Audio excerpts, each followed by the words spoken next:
नमस्कार प्यारे साथियों, आप सबका स्वागत है अपने इस सेशन में। और आज सभी को हिंदी दिवस की हार्दिक शुभकामनाएं।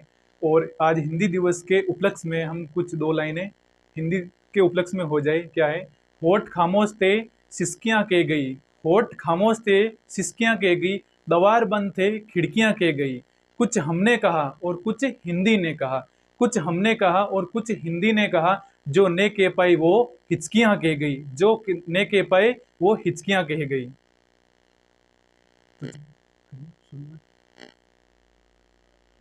तो प्यारे साथियों, आज पढ़ेंगे अपन संख्या पद्धति के बारे में।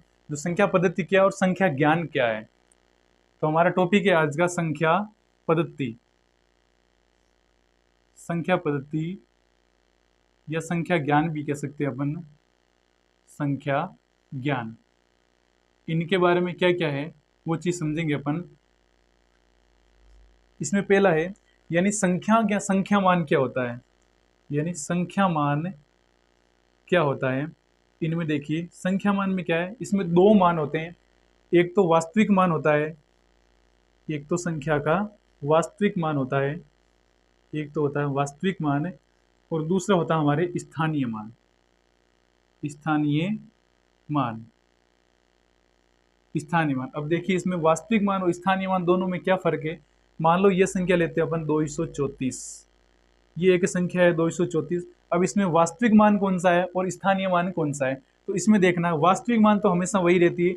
अभी मान लो 2 का वास्तविक मान पूछा है या स्थानीय मान पूछा है, तो 2 का वास्तविक मान क्या हो जाएगा। यानी 2 खुद ही है, वो वास्तविक संख्या है एक।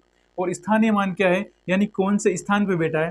तो इकाई, दाई और सैकड़ा। सैकड़े का मतलब क्या होता है 100, और 100 को 2 से मल्टीप्लाई किया कितना हो जाएगा 200। यानी 2 का स्थानीय मान क्या हो जाएगा 200, और वास्तविक मान क्या हो जाएगा 2 स्वयं खुद एक वास्तविक मान है। और आगे की संख्या देखते हैं। मान लो कोई 503 है। अब इसमें कोई 3 का स्थानीय मान या वास्तविक मान पूछ ले तो क्या होगा। अब वास्तविक मान तो हमेशा जिसका पूछा है वही वास्तविक मान होता है। अभी 3 का पूछा तो 3 वास्तविक मान हो जाएगा, और 5 का पूछा है तो 5 खुद एक वास्तविक मान हो जाएगा।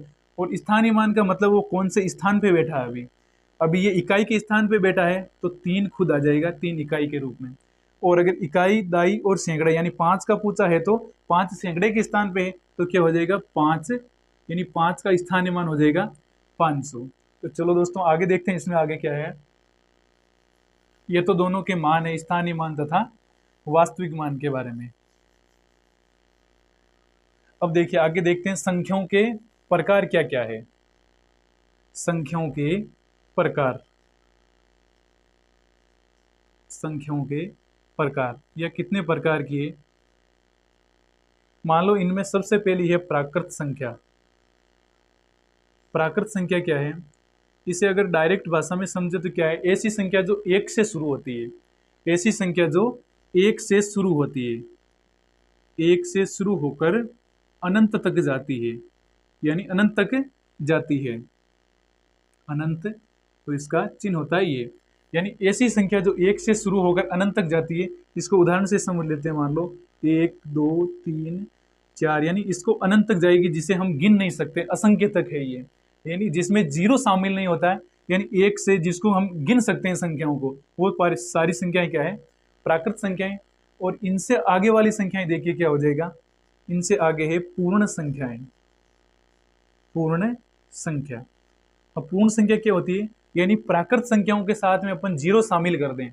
यानी प्राकृत संख्याओं के साथ, प्राकृत संख्याओं के साथ, प्राकृत संख्याओं के साथ शून्य शामिल कर लें अपन।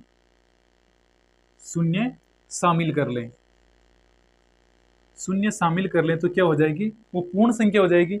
यानी ऐसी संख्या जो जीरो से शुरू होती है, 0 1 2 3 4 5, यानी ये संख्याएं अनंत तक जाएगी।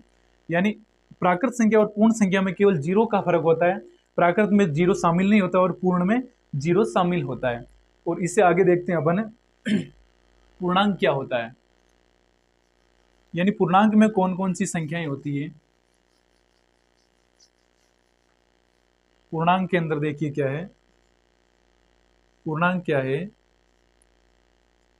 पूर्णांक है यानी ऐसी संख्याएं जो पूर्ण संख्या और पूर्ण संख्या के साथ में ऋणात्मक संख्याएं भी शामिल हो जाए, यानी ऐसी संख्याएं जो धनात्मक तथा ऋणात्मक दोनों में प्रदर्शित कर सके, धनात्मक तथा ऋणात्मक दोनों में प्रदर्शित कर सके, यानी ऐसी संख्याएं जो प्लस में और माइनस में दोनों में प्रदर्शित कर सके।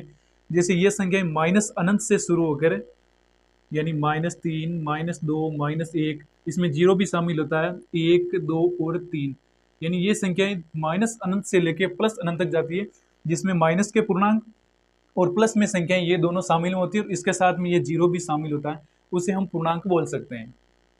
आगे पूर्णांक के अलावा देखिए कौन सी संख्याएं हैं। इसमें एक तो धन पूर्णांक होता है, एक ऋण पूर्णांक होता है। अब देखिए धन पूर्णांक के अंदर केवल धनात्मक संख्याएं आएगी, जो प्लस की है केवल धन पूर्णांक।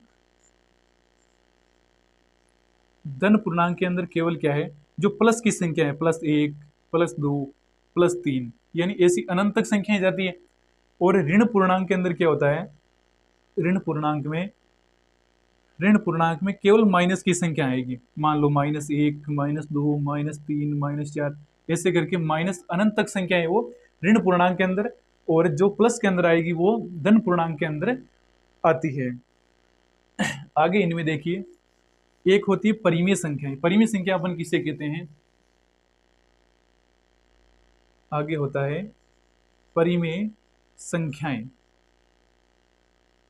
परिमेय संख्या किसे कहते हैं, यानी ऐसी संख्याएं जिसे हम P/Q के रूप में लिख सकते हैं या भिन्न के रूप में लिख सकते हैं। ऐसी संख्याएं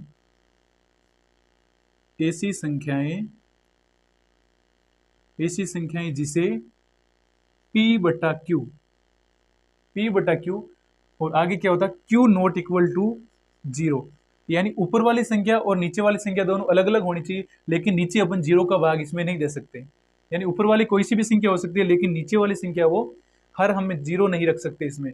यानी ऐसी संख्या जिसे हम P/Q के रूप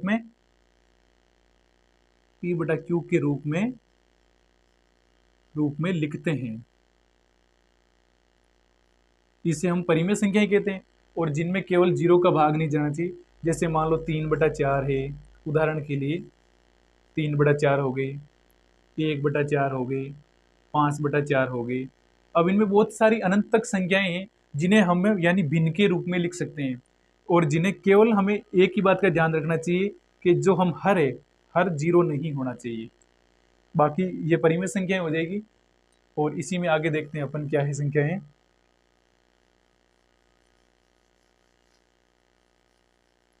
इसी में आगे है एक अपरिमेय संख्याएं होती है, ये परिमेय है, अगली होती है अपरिमेय संख्याएं।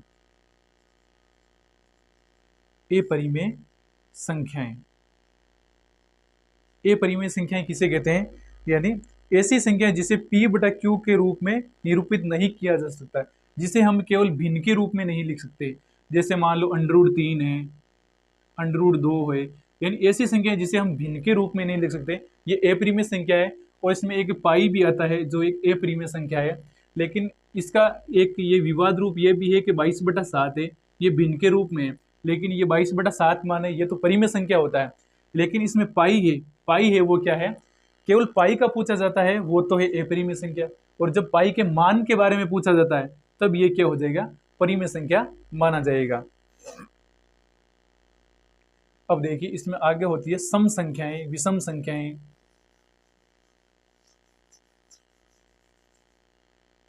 आगे देखिए होती है सम संख्याएं।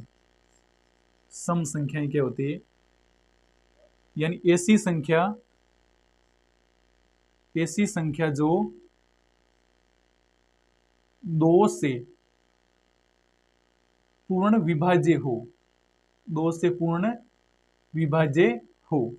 यानी ऐसी संख्या जिसमें 2 का भाग है वो पूरा जाता है, यानी ऐसी संख्या जिसमें 2 का भाग पूरा जाता है।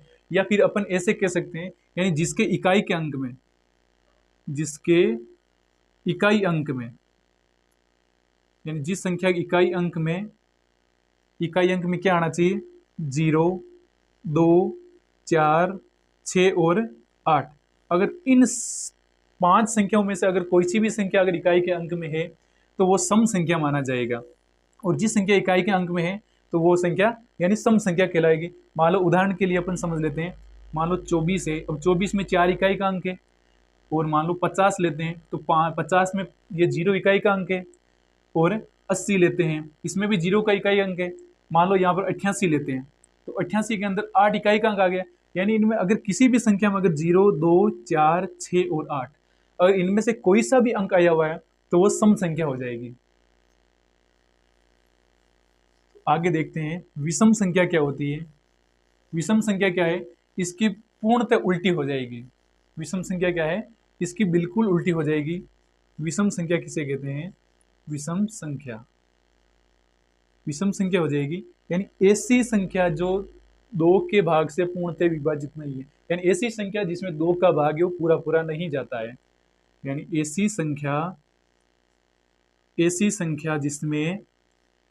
संख्या जिसमें 2 का भाग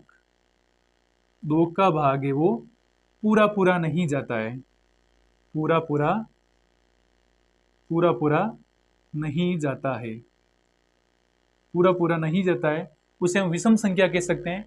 यानी जैसे उदाहरण के लिए मान लो 3 है, 5 है, 7 है, 9 है, इनमें भाग तो 2 का जाएगा लेकिन इसमें कुछ ना कुछ शेषफल बचेगा, इसीलिए ये संख्याएं क्या है, यानी पूर्णतः विभाजित नहीं है 2 से। यानी जो एक संख्या का नियम है, एक विषम आती है और एक सम आती है। यानी माने 2 है वो सम आती है, इसके बाद में 1 विषम आती है, और 3 के बाद में वापस 4 है सम आती है, और 5 विषम आती है। 5 के बाद में 6 माने तो 6 है वो सम है, और 7 क्या है, विषम है, और 8 मानते 8 सम है, और 9 है वो विषम है। यानी प्रत्येक संख्या के अंदर ये एक नियम बना हुआ है कि एक सम संख्या आएगी तो दूसरी विषम, और एक सम दूसरी विषम, तीसरी वापिस सम, चौथी विषम। यानी इनका लगातार क्रम बना हुआ है, एक छोड़ के एक सम विषम में आएगा। आगे देखिए, इनमें भी एक होती अभाज्य संख्या और भाज्य संख्या। इन दोनों के बारे में बहुत कुछ ज्यादा पूछा जाता है। एक तो अभाज्य संख्या होती है, अभाज्य संख्या किसे कहते हैं, अभाज्य संख्या होती है ऐसी संख्या जिसमें एक या समय के अलावा किसी दूसरी संख्या का भाग नहीं जाता है। यानी ऐसी संख्या जिसमें एक वे समय के अलावा, समय यानी खुद के अलावा किसी दूसरी संख्या का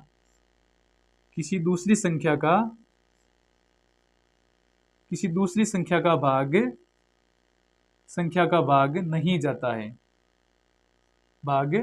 नहीं जाता है, यानी ऐसी संख्या जिसमें एक वे खुद के अलावा किसी दूसरी संख्या का भाग नहीं जाता है।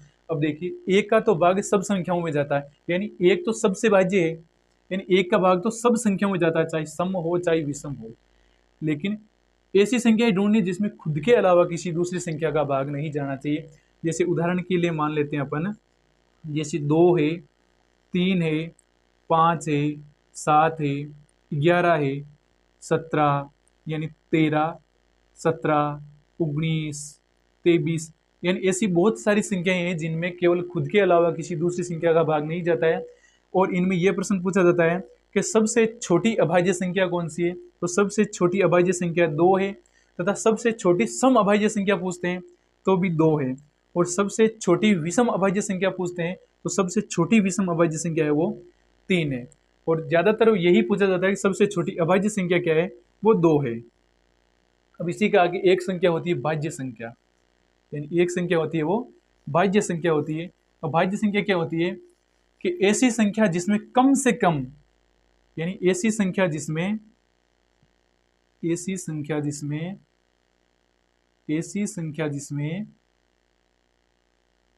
कम से कम 2 गुणनखंड होने का मतलब कम से कम इसमें 2 संख्याओं का भाग है वो जाना चाहिए। कम से कम 2 संख्याओं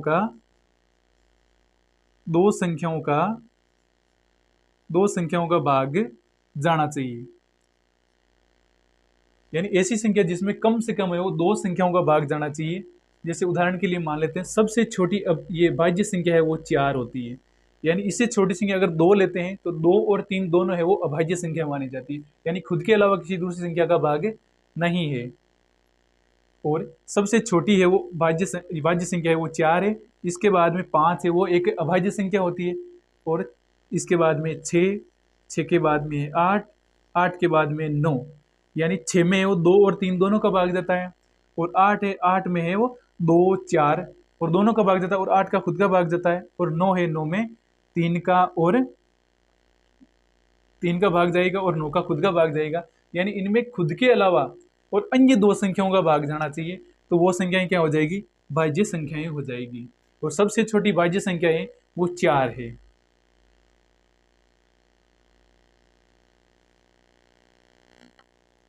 चलो साथियों, आज के लिए इतना ही काफी, और जस्ट अपन मिलेंगे अगली क्लास में, यानी इसके अगले पार्ट 2 में संख्या पद्धति के बारे में, और तब तक आप मनाते रहिए हिंदी दिवस की हार्दिक शुभकामनाएं।